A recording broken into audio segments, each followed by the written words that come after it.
6ஆம் வகுப்பு 3ஆம் பருவம் அன்றாட வாழ்வில் தாவரங்கள்.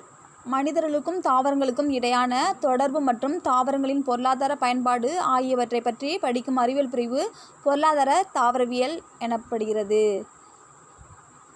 தாவரங்களின் பொருளாதார மதிப்பு மற்றும் பயன்பாடு அடிப்படையில் தாவரங்களை பின்வருமாறு பிரிக்கலாம். உணவு தாவரங்கள், நறுமண தாவரங்கள், மருத்துவ தாவரங்கள், நார் தரும் தாவரங்கள், மரக்கட்டை தரும் தாவரங்கள், அலங்கார தாவரங்கள்.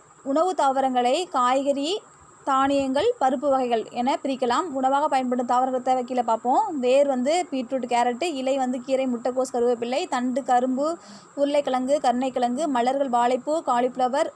கனிகள் நெல்லி, கொய்யா. தானியங்கள் நெல், கோதுமை, கம்பு, கேழ்வரகு, திணை. பருப்பு வகைகள் கொண்டக்கடலை, பச்சைப்பயிறு, அவரை. நறுமண தாவரங்கள் ஏலக்காய், மிளகு, கருவேப்பிள்ளை, வெந்தயம், பெருஞ்சீரகம், ஓமம், பிரியாணி இலை, சீரகம், மஞ்சள், கொத்தமல்லி விதைகள், கிராம்பு, இஞ்சி, ஜாதிக்காய் மற்றும் இலவங்கப்பட்டை. நார் தாவரங்கள் மற்றும் இயற்கை நார்களின் பயன்பாடு. தாவரம் பருத்தி, நெசவு நார். பயன்பாடு துணி நெய்ய உதவும் நார்கள். தென்னை கயறு நார், கயறு தயாரிக்க உதவும் நார்கள்.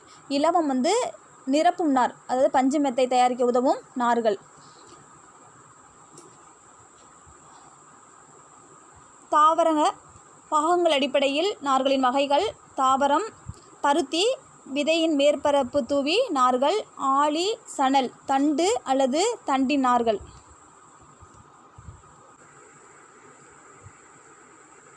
கற்றாழை, அன்னாச்சி, இலைநார், தேங்காய் உரிமட்டை நார்கள். தாவரங்களின் மருத்துவ பயன்கள். நெல்லி பயன்படும் பாகம் கனி, விட்டமின் சி சத்து குறைவினால் வரும் ஸ்கர்வி போன்ற நோய்களுக்கு மருந்தாகவும் நோய் எதிர்ப்பு சக்தியாகவும் பயன்படுகிறது. துளசி அதில் பயன்படும் பாகம் பார்த்தோம்னா இலை, விதை. இது இருமல், சளி, மார்பு சளி மற்றும் மூச்சுக்குழாய் அலர்ஜிக்கு இது பயன்படுது. சோற்று கற்றாழை சதைப்புற்றாலான இலைகள் மலமிளக்கியாகவும் காயத்தை குணப்படுத்தவும் தோல் எரிச்சலையும் குடல் புண்ணையும் குணப்படுத்தவும் பயன்படுகிறது. வேம்பு பயன்படும் பாகம் பார்த்தோன்னா மரப்பட்டை, இலை, விதை. கிருமி நாசினியாகவும் தோல் நோய்களுக்கு மருந்தாகவும் பயன்படுது. மஞ்சள் தரையில் தண்டு. இது கிருமி நாசினி, சிறிய காயம்பட்ட இடங்களில் தொற்று ஏற்படாமல் தடுக்க. வணிக ரீதியாக பயன்படும் மரக்கட்டைகள் அதன் வலிமை மற்றும் அடர்த்தியின் அடிப்படையில் 2 வகைகளாக பிரிக்கலாம். வன்கட்டை, மென்கட்டை. வன்கட்டைக்கு மென்கட்டைக்குள்ள வேறுபாடு பார்ப்போம். வன்கட்டைக்கு எடுத்துக்காட்டு தேக்கு, பலா. மென்கட்டைக்கு எடுத்துக்காட்டு கடம்பு, பைன். ஆஞ்சியோஸ்பம். வன்கட்டைக்கு ஆஞ்சியோஸ்பம் வகை தாவரத்திலிருந்து பெறப்படுகிறது. மென்கட்டை ஜிம்னோஸ்பம் வகை தாவரங்களிலிருந்து பெறப்படுகிறது. இது வன்கட்டை பார்த்தோன்னா நிலவால் பூக்கும் தாவரம். மென்கட்டை பொதுவாக பூவா தாவரம். ஒரு சில ஆஞ்சியோஸ்பம் தாவரம் மென்கட்டைகளை தருகின்றன. அலங்கார தாவரங்களுக்கு எடுத்துக்காட்டு மல்லி, ரோஜா, செவ்வந்தி, கார்னேசன், செர்பாரா. வீடுகள், தோட்டங்கள் மற்றும் பூங்காக்களை அழகுபடுத்த பயன்படும் தாவரங்கள். செம்பருத்தி, நந்தியாவட்டை, குரோட்டன்ஸ், முல்லை, அலமண்டா, காகிதப்பூ, சரக்கொன்றை, மந்தாரை, கிலோசினிக்ஸ் மரம். பட்டுப்புழுக்கள் மல்பெரி இலையை உணவாக உட்கொள்கிறது. தாவரங்களின் அயல் மகரந்த சேர்க்கைக்கு விலங்குகள், பூச்சிகள், பறவைகள். கம்பிங் பறவை, அதாவது ஓசோனிசிட்டு தேனீகள் மிக முக்கிய பங்கு வகிக்கிறது. கடல்வாழ் பவளப்பாறைகளில் வாழும் பாசிகள் தாவரங்களுக்கும் பெரும்பான்மையான மீன்களுக்கும் உணவாக இருக்கின்றன. வளிமண்டல நைட்ரஜனை மண்ணில் நிலைநிறுத்தி மண் வளத்தை அதிகரித்து விவசாயத்திற்கு உதவுவது நீல பச்சை பாசி, அதாவது கிளாமிடோமோனாஸ் பாக்டீரியா. அடர்த்தியாக வளரும் தாவரங்கள் மற்றும் அவற்றின் வேர்கள் மண்ணரிப்பை தடுக்கின்றன.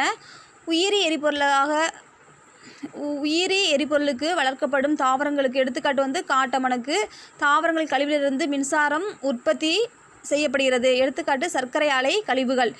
இயற்கை நெகிழிகள் உயிரின சிதைவிற்கு உள்ளாக்கக்கூடியவை. தாவர வளர்ச்சிக்கு தேவையான முக்கியமான சத்து நைட்ரஜன். இந்திய விஞ்ஞானிகள் உருவாக்கிய யூரியா வேப்ப எண்ணெய் பூசப்பட்ட யூரியா. மேலும் அறிந்து கொள்வோம். உலக உணவு தினம் அக்டோபர் 16. ஐக்கிய நாடு அவையின் உணவு மற்றும் வேளாண் நிறுவன அமைப்பு ஒவ்வொரு ஆண்டும் ஒரு கருப்பொருளை மையமாக கொண்டு உலக உணவு தினத்தை கொண்டாடுகிறது. உலகளாவிய கனிகள் மற்றும் காய்கறிகள் உற்பத்தியில் இந்தியா 2ஆம் இடத்தை வகிக்கிறது.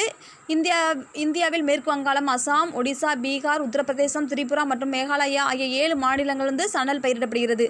மேற்கு வங்காளத்தில் மட்டும் இந்திய சணல் உற்பத்தியில் 50 விழுக்காட்டை உற்பத்தி செய்கின்றன.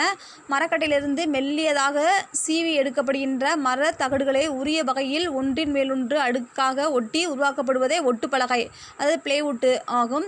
இது ஒரு வகையான கூட்டு மரப்பலகை, காம்போசிட் வுட் ஆகும். மூட்டு முடக்குவாதம் என்பது அனைத்து வயதினரிடையே மூட்டு மற்றும் முழங்கால் பாதிப்பை ஏற்படுத்தும் ஒரு நோயாகும். இந்த நோய்க்கான மருந்தினை பாலாக்கீரையிலிருந்து தற்போது விஞ்ஞானிகள் நானோ உருவாக்கத்தின் மூலம் உருவாக்கியுள்ளனர்.